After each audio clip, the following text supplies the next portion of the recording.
Якія супрацьэпідэмічныя меры прымаліся ў турме? Калі нас перавозілі на этапе, калі няма маски, к тебе выдавалі, ну нам прынамсі. І, значыцца, усе выхады з аўтазаку, заход у памяшканне толькі ў масках.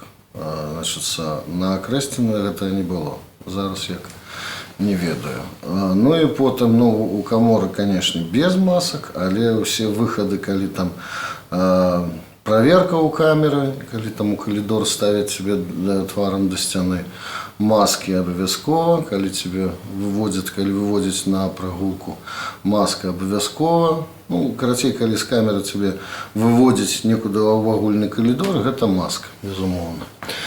Значыцца, лекі, можа быць, нам так пашчасціла, але лекі нам давалі.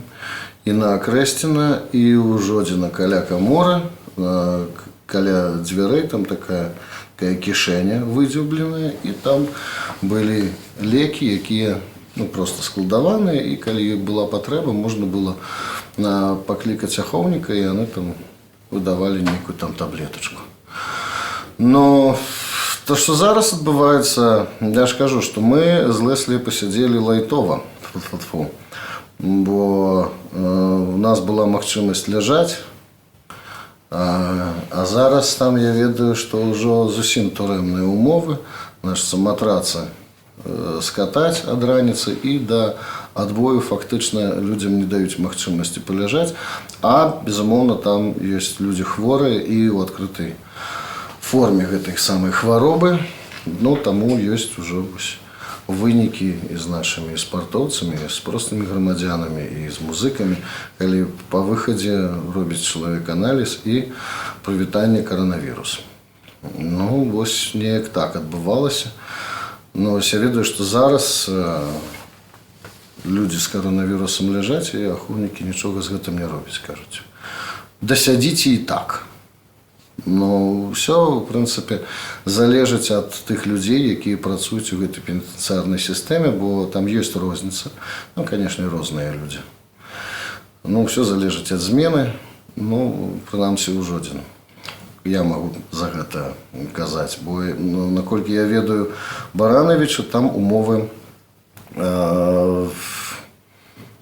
не такія. Там старыя памяшканні вельмі, яны не прыстасаваныя, там сырасць і магчымасць там захварэць значна вышэй. У Магілёве таксама, наколькі ведаю, стары будынак. І ўвогуле, можна параўнаць толькі з туберкулёзам, які панаваў у месцах зняволення ў савецкія часы. Ці была магчымасць звяртацца да медыкаў? Калі цябе прымаюць яшчэ на ўзроўні Акрэсціна, так скажам, ты, безумоўна, праходзіш праз лекара. І потым у Жодзіна таксама лекар запісвае твае дадзеныя, чым, можа быць, хварэеш, ці ёсць хранічныя хваробы, што такое. І потым ты можаш заявіць, і да цябе, канешне, прыйдзе доктар. Але не факт, што ён табе дапаможа. Гэта фактычна можа быць як вось табе таблетка, вось гэта ад галавы, а гэта ад сракі, глядзі, не пераблытай. Такое бывае. На прыкладзе з Леслі я магу сказаць, што калі ён пералічыў усе свае хваробы, тая сястра медычная, якая прыйшла ўжо потым да нас у камеру, яна фактычна нічога не магла зрабіць. І фактычна нічога не рабіла. Яна прапанавала яму укол дыклафенаку, як выйсце з тых хранічных праблем, якія ён цярпеў. Але потым перадалі лекі, на дзіва. Жонка яму перадала лекі, і стала трошачкі лягчэй. Таксама, я кажу, розныя людзі. І дактары таксама розныя. Вы ці вашыя сукамернікі не падхапілі COVID-19? Я атрымаў карону значна пазней. Я атрымаў карону, аналіз мой прыйшоў, я здаў аналіз 27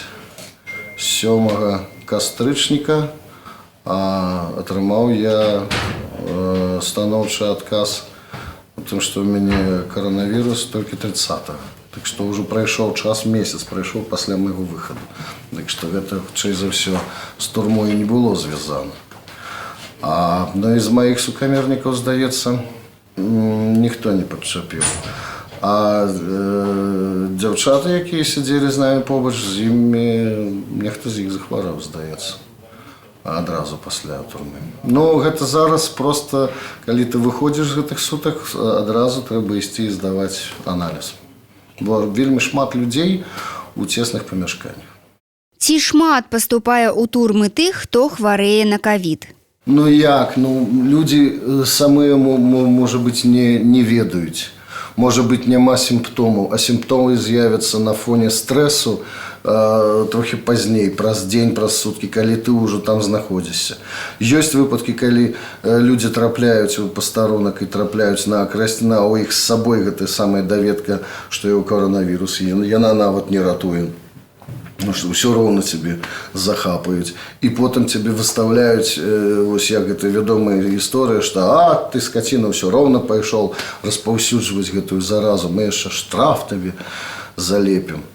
А фактычна, наколькі я ведаю, там ўжо не дыягнастуюць каранавірус. Усё як в сістэме. У нас нічога тут няма. Усё адпаведна Мінздраву. Як у турме даглядаюць за чысцінёй? Усё рабілі самі. Дзякуй Богу, нам перадалі і мыйныя рыльныя, і таму мы падтрымлівалі чысціню ў сваёй камеры. Я ведаю, што дзяўчаты таксама падтрымліваюць чысціню ў сваёй камеры. Ну, это безумоўна з дзяўчатамі, так? Калі мы запатрабавалі анучу і ту самую швабру, каб пацерці ўсё, навесці нейкі парадак, ахоўнікі былі досыць здзіўленыя. Гэта чого гэта? Ну, хлопцы, ўжо ў брудзе, па самыя калені ходзім. Нам перадалі нейкае там вадкае мыла, мы яго выкарыстоўвалі ў якасці там мыць посуд і мыць Светлану, змываць это ўсё.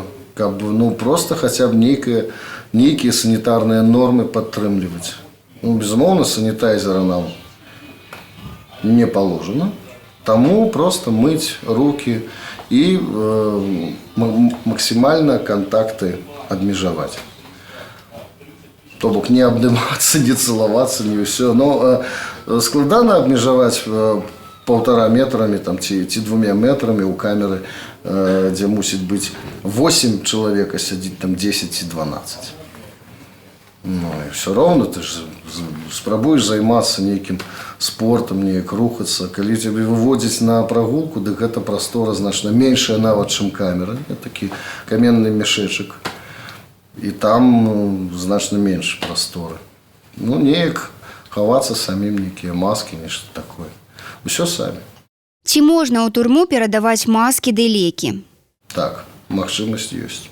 Маскі перадаваць так, лекі рэдка можна блістер атрымаць, бо гэта не забаронена, але часам бывае везе. Часам могуць перадаць у мяшэчку камеру, але звычайна вось побач з камерай каменная кішэнька, і там лекі ляжаць. Ну, такі звычайны нейкі там аспірын, каб ганяць кроў хаця б. Праблема вялікая з вітамінамі. Чаго не хапае, там, безумоўна, не хапае вітамінаў. Таму вось неяк спасацца, сухафрукты, канешне, але гэта не зусім тое. Банан нам аднаго разу перадалі, яблыкі да нас не дайшлі, я не ведаю, як зараз абставіны. Ну, вось толькі самі. І чысціню, і парадачак падтрымліваць.